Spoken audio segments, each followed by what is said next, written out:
ونعوذ بالله من شرور أنفسنا ومن سيئات أعمالنا من يهده الله فلا مضل له ومن يضلله فلا هادي له ونشهد أن لا إله إلا الله وحده لا شريك له ونشهد أن محمدا عبده ورسوله أرسله بالحق بشيرا ونذيرا وداعيا إلى الله بإذنه وسراجا منيرا أما بعد فأعوذ بالله من الشيطان الرجيم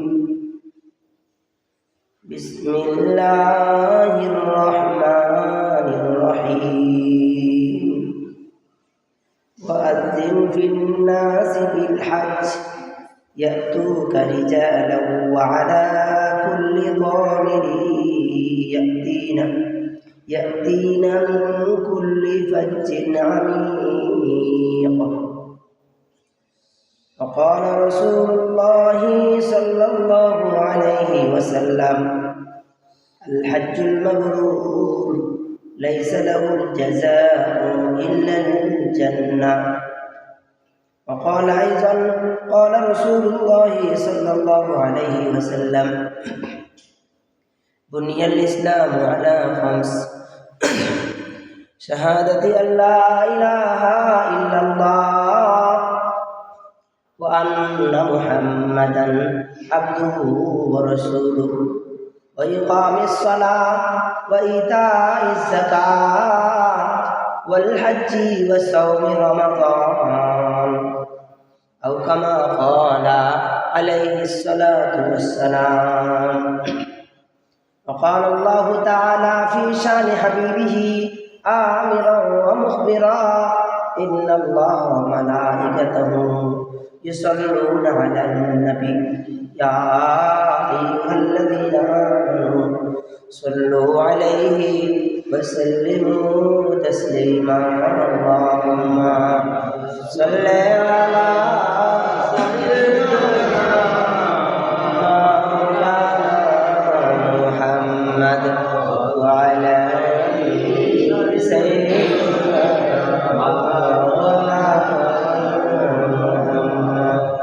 ডাইনে মাটি বামে মাটি মাটির হবে বিছানা ডাইনে মাটি বামে মাটি মাটির হবে বিছানা উপরে বাঁশের ছানি এই তো করে নমুনা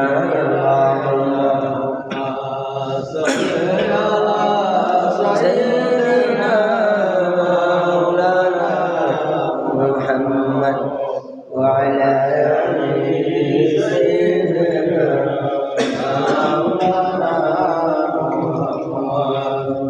আলহামদুলিল্লাহ আল্লাহ তাআলার দরবারে লাখ কোটি শুকর যে মনিব আমাদেরকে দয়া মায়া করে আল্লাহ তাআলাকে রাজি খুশি করার লক্ষ্যে আল্লাহর পর মসজিদে সন্তানকে আসার বসার কিছু কথাবার্তা বলা শোনার তৌফিক দান করেছেন এই জন্য অন্তর থেকে শুকর আদায় করি বলে আলহামদুলিল্লাহ।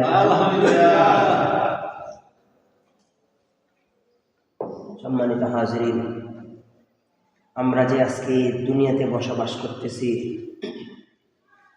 এই দুনিয়াটা একসময় পানির সাগরে ভাসছিল, একসময় শুধু পানি আর পানি ছিল।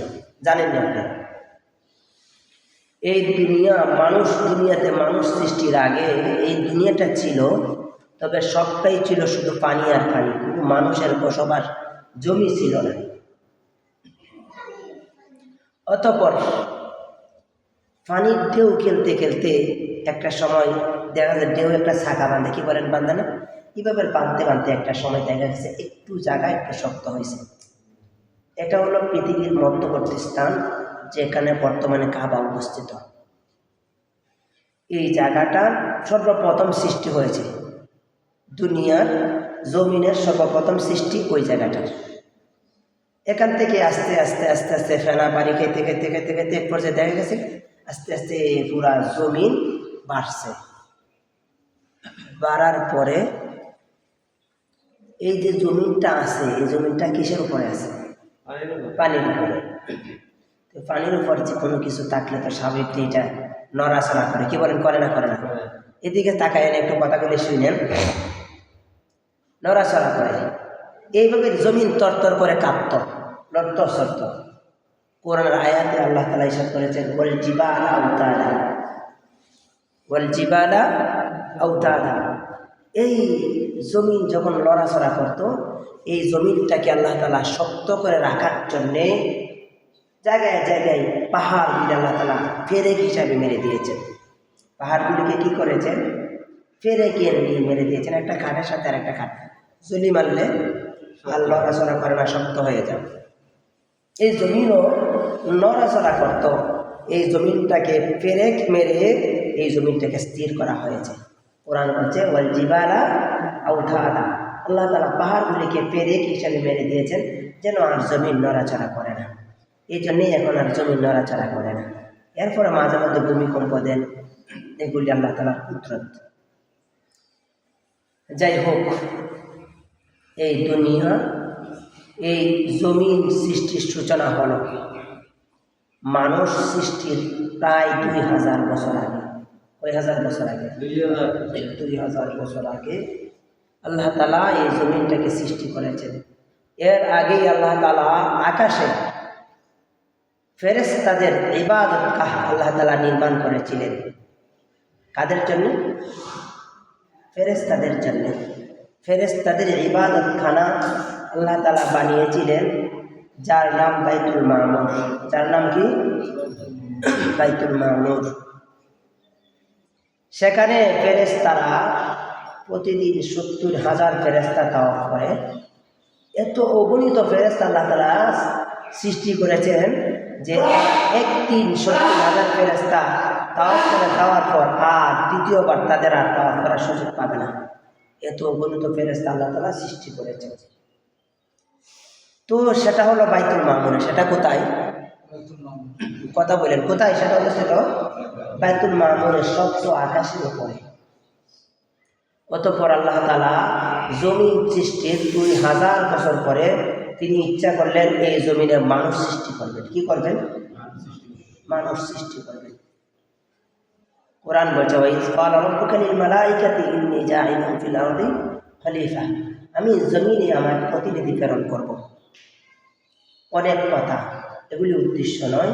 আল্লাহ তাআলা বললেন, আমি ফেরেশতারা বাধা দিতেছিলেন, তখন আল্লাহ বললেন, আমি যা জানি ফেরেশতা তোমরা তা জানো না, সুতরাং আমি এটা করব, মানুষ সৃষ্টি করব। আল্লাহ তাআলা মানুষ সৃষ্টি করলেন মাটি দিয়া। কি দিয়া? ওই মাটিটাও কিতাবে লিখছেন আল্লাহ তাআলা ওই জায়গা থেকে নিয়েছেন। কোন জায়গা থেকে? দুনিয়ার মধ্যবর্তী স্থান যেখানে কাবা শরীফ অবস্থিত, সেখান থেকে সংগ্রহ করেছেন। সেখান থেকে নিয়ে আল্লাহ তাআলা মানুষ সৃষ্টি করলেন। সৃষ্টি করার পর ওই মানব জাতিকে আদি পিতা হযরত আদম আলাইহিস সালামকে কোথায় রাখলেন? মানুষ সৃষ্টি করার পর হযরত আদম আলাইহিস সালামকে সৃষ্টি করার পর কোথায় রাখলেন? জমিনে না জান্নাতে? কোথায়? জান্নাতে। কোরআন বলছে, আল্লাহ বললেন, আদম সেখানে তোমরা খাও, পান করো, সেখানে সুন্দর মতো চলাফেরা করো, কিন্তু ওই একটা গাছের কাছে যাইবে না। ওয়ালা তাকরাবা হাযিহিশ শাজারা ফাতাকুনা মিনাজ জালিমিন। জান্নাতে খাইবা দাইবা সব কিছু করবা, কিন্তু জান্নাতে একটা জিনিস নিষেধ আছে, ওইটা হলো ওই গাছের একটা গাছ দেখাইয়া বলেন ওই গাছের কাছে থাকা যেতে পারবে, আর বাকি সব করবে। আর বাকি সব কি? ওয়া আদম উসকুন আনতা ওয়া যাওজুকাল জান্নাহ ওয়া কুলা মিনহা রাগাদান হাইসু শি'তুমা ওয়ালা তাকরাবা হাযিহিশ শাজারা। সব বৈধ করে দিয়া একটাকে অবৈধ করলেন কেন? একটু আমার দিকে তাকাইয়া। জিনিসগুলি বোঝা দরকার। সব বৈধ, একটা অবৈধ করলেন কেন? কারণ হলো আল্লাহ তাআলা মানব জাতিকে সর্বপ্রথমে বলেছেন, আল্লাহ তাআলা মানব জাতিকে প্রেরণ করবেন জান্নাতে না দুনিয়ায়? মানুষ সৃষ্টি করবেন কি জমিনে না জান্নাতে? দুনিয়াতে। এই জমিনে কোথায়?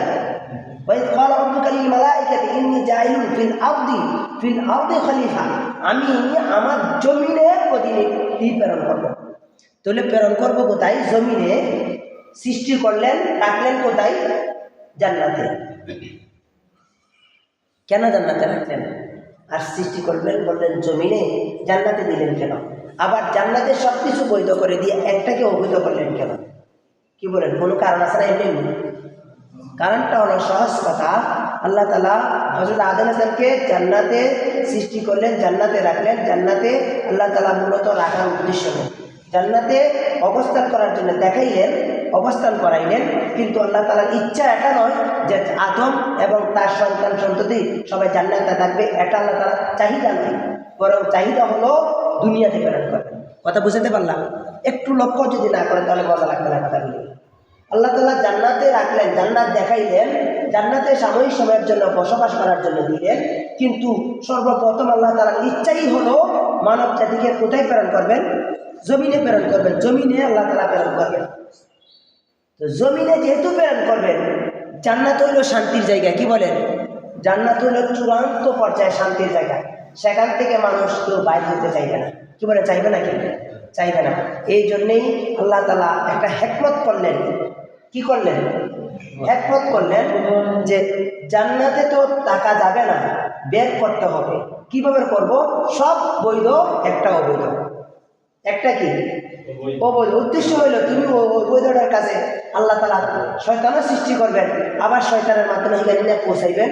আল্লাহ তাআলা যে উদ্দেশ্য সেটাও হাসিল করবেন। কথা বুঝতে পারলেন? শয়তান কেন সৃষ্টি করছেন? এমনি এমনি না, একটা কারণ আছে। নবী রাসূল কেন সৃষ্টি করেছেন? তার একটা কারণ আছে। মূল হইল পরীক্ষা করবেন। মূল হইলে কি? পরীক্ষা করবেন। আল্লাহ তাআলার কাজগুলিকে এইভাবেই বাস্তবায়ন করবেন। সৃষ্টি করলেন জান্নাতে। জান্নাত কত সুন্দর আরাম আয়েশের জায়গা, থাকতেছে খাইতেছে। আল্লাহ বললেন সাবধান, আদম ওই জান্নাতের ওই গাছের কাছেও যাইবেন। আল্লাহ আবার শয়তানও সৃষ্টি করলেন। শয়তান আদম আলাইহিস সালামের কাছে গেলেন, হাওয়ার কাছে গেলেন, ধোঁকা দিলেন। তারা তার কথা শুনলো, জান্নাতের ওই গাছের কাছে গেলেন, ফল খাইলেন। আল্লাহ তাআলা আদমকে বললেন, আদম আমি না তোমাকে বলেছিলাম তোমার জন্য জান্নাতের সব বৈধ, একটা অবৈধ? তুমি এই অবৈধ কাজটা করলা কেন? ওই গাছের কাছে গেলা কেন? ওই গাছের ফল খাইলা কেন? কি বলেন?